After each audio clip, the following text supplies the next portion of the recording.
ఇప్పుడు ఎవరైతే ఎస్ఐ సుధాకర్ తిరగబడ్డారు కాబట్టి తనని టార్గెట్ చేసి ఓ పక్కన తెలుగుదేశం శ్రేణులు తనని హీరోగా చూస్తున్నాయి. అదే సందర్భంలో ఇటు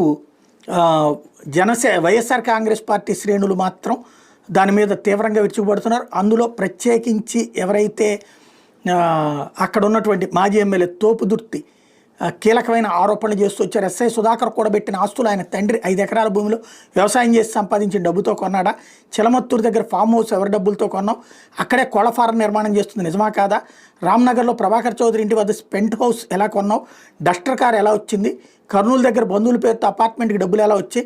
కాకి నుంచి ఖద్దరని సుధాకర్ ప్రచారం చేసుకుంది వాస్తవం కాదా? ఇంకా టికెట్ కోసం టీడీపీ నాయకులను కలిసింది నిజం కాదా? ఆ ఫోటోలు సోషల్ మీడియాలో వాట్సాప్లో వచ్చినాయి అన్నటువంటి పాయింట్ చెప్పుకొస్తూ ఎస్ఐ సుధాకర్ మీద తీవ్ర ఆరోపణలు చేశారు.